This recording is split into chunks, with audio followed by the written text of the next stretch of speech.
mag-ina. Mag-ina yung kambing ko. Ayan, oh.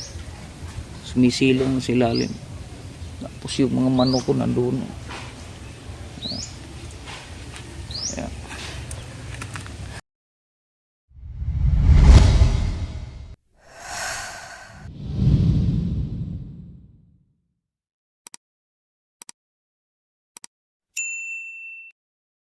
Ako sa mga guys, samahan niya ko at iikutin ko yung buong paligid ko rito dahil dun sa aking mga alaga. Medyo pagkakataon ko munang ikutin sila dahil tapos na akong nagpapakain sa kanila. Ngayon mayroon kasi akong alagang pabo na bagong pugad ko ngayon. Ito yung pagkain nila. Yun. Ayan, o, hinahanda ko para mamaya naman papakain ko sila. Ito yung bagong pugad. Ayan, o, yung ang sisir niya 7 lang piraso.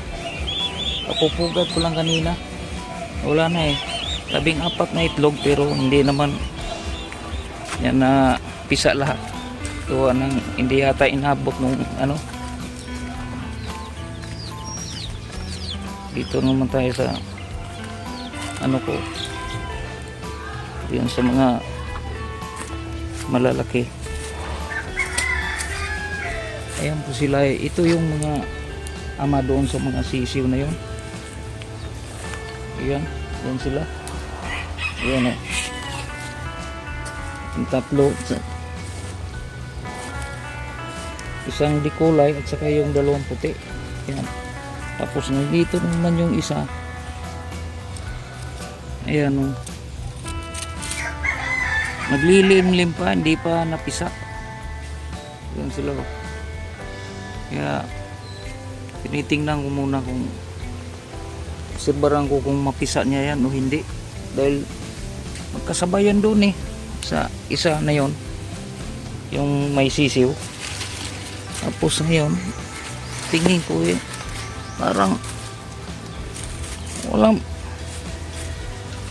mang epekto dahil ibang klase itong na to. Yan, o, panay ang limlim yan Ayan. Noon pa yan yung umpisa ng yan, pinaitlog ko yan dito. Hindi na ako nakakita ng sisiw niyan. Pero yung isa, yung puti na yun, yung nandoon, pangalawang itlog na niya yun. Pero sayang nga lang dahil 20 piraso namatay yun lahat dahil sa sakit. Yun, yung sa panahon hindi na agapan. Ito naman tatlo ko tahimik lang, nakikinig dahil itong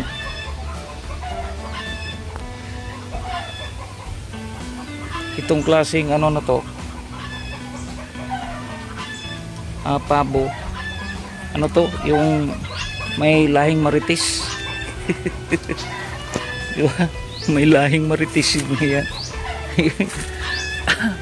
Hinayaan ko lang yung mga yan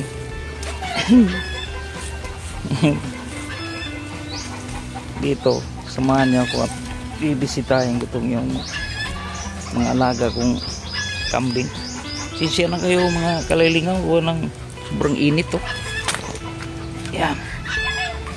Pero tingnan mo yung mga kalagayan ko dito. Dahil pa yung nakatira dun sa squatter Sabagay, mukha naman talaga akong squatter Ganun talaga yan dito sa probinsya, mga kalilingaw. Ayun, lalagay ko lang ng pagkain nila. Yung alaga kong kambing, yun sila. Ngayon nagpapahinga dahil init kasi. Dito naman yung iba. Ayan. mga busog, basta ganyan sila, basta mga busog, papahinga lang. Tapos yung iba naman ayun yung sa dulo, mga bagong kain ko kasi yan, mga yan. Kainit, sinsya na kayo at magulo yung kalagayan ko dito. Dito naman yung mga alaga kong mga manok, yun lagayan nila. Kaya maingay po dito pag tuwing umaga, gawa ng pagsabay-sabay silang tumitilaok yung manok, tapos yung habo naman ganun din, pag magsabay-sabay mangingay. Tapos mayroon pang minsan yung kambing din nag-ingay din. Kaya, pero sa bagay itong mga kambing bihira lang itong mag-ingay. Kadalasan mag-iingay dito yung ano lang, manok saka yung pabo. Ngayon itong mga pabo tahimik sila dahil wala kasi silang naririnig eh. Pag may naririnig yan na mga tunog dito kung ano-ano, yan, nagre-react yung mga yan. Gano'n yan sila, ugali nilang ano eh. So sinsya na kayo mga kalilingaw, gawa ng sobrang init. Kagabi umulan, ngayon pagdating ng umaga yun biglang bumanat yung init, kaya ganun ang sistema. Kaya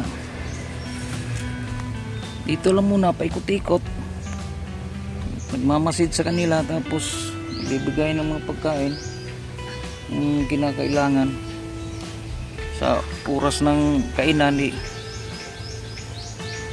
Ngayon maulap naman ano, diba?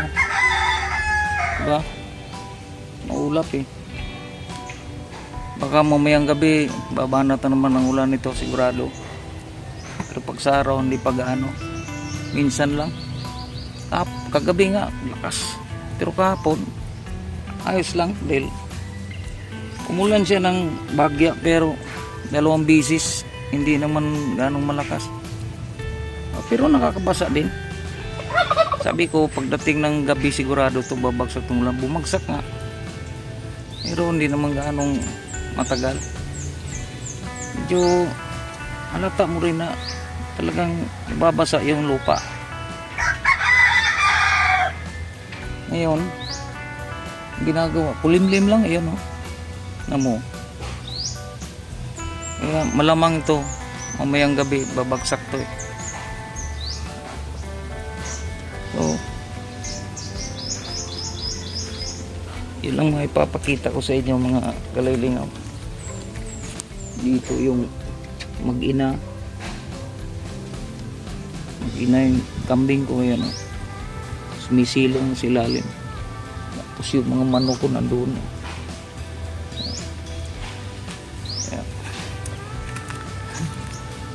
Ganun lang ang ginagawa ko rito. Laging nagpapakain sa kanila araw-araw, dahil araw-araw naman ako nandito eh. Paano wala na kasing trabaho? Tapos na yung trabaho ko, kaya dito naman ako sa Pilipinas. Balik kumbaga sa sistema ko noon, ganun pa rin, walang pagbabago. So maraming salamat po sa inyong manonood, mga kalilingaw. Bye bye.